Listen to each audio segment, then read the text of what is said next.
The source claims the Duke of Sussex's fragile relationship with his father Prince Charles could dash any hope of a future official role within the royal family. They even said it could ultimately result in the firm severing all ties with the couple forever.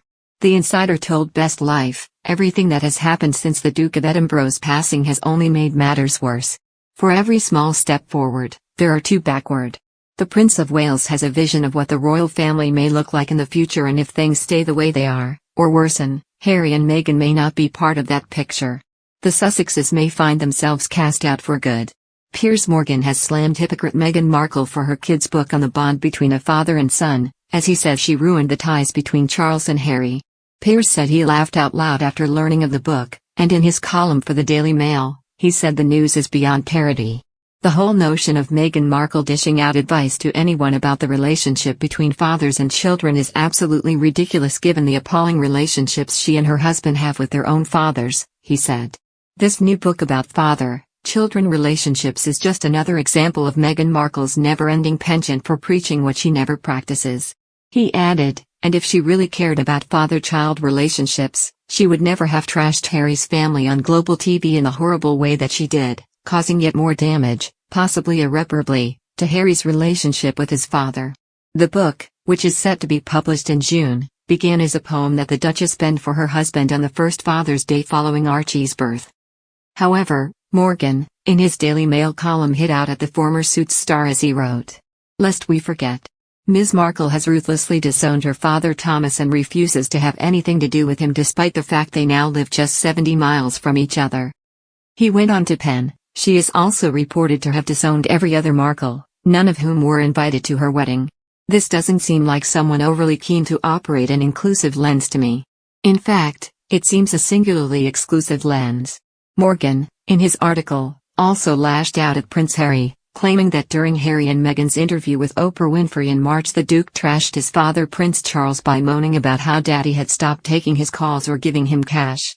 Meghan Markle has laid relatively low since appearing in a bombshell interview alongside Prince Harry, during which they laid bare some shocking revelations to talk show host Oprah Winfrey. Prince Harry came back to the UK for the funeral of his grandfather, the Duke of Edinburgh, a few weeks ago, but has since returned to the US to be with his expectant wife and young son Archie. Meghan and Harry formally stepped back from their royal duties and do not plan on making a comeback to their old life anytime soon, which would explain all the ventures they have since embarked on, the latest being the Duchess's book. In a statement, Meghan said, "The bench started as a poem I wrote for my husband on Father's Day, the month after Archie was born. That poem became this story. My hope is that the bench resonates with every family, no matter the makeup, as much as it does with mine." The cover of the book features her official royal title, the Duchess of Sussex, rather than Meghan Markle. The publication will be a picture book and has been illustrated by award-winning artist Christian Robinson. The audio version of the book will be narrated by the Duchess of Sussex herself. Glimpses of the book's pages were released on Tuesday, May 4th, alongside the announcement show joyful illustrations of multicultural families in representation. Some took to Twitter to express their grievances about Meghan using her Duchess of Sussex title to byline the book. One person wrote, "Why has she put her name on the book as Duchess of Sussex?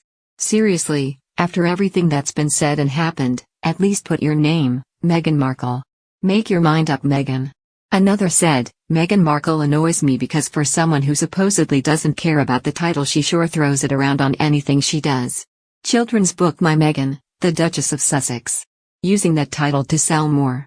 I thought you didn't need it, Meghan lol." While another person tweeted, "Meghan Markle writing a children's book, fair enough, she has to make a living. Using the Duchess of Sussex as her moniker, laughable. Quick enough to slate the family that gave her that title for her own gain when it suits her, inexcusable. Hashtag Meghan Markle, hashtag the bench, hashtag royal." Nevertheless, many were quick to jump to the Duchess's defense, pointing out Sarah Ferguson uses Duchess of York as her moniker despite being divorced from Prince Andrew. One wrote, "To everyone freaking out that Meghan Markle is using the Duchess of Sussex on her book cover, get your facts straight.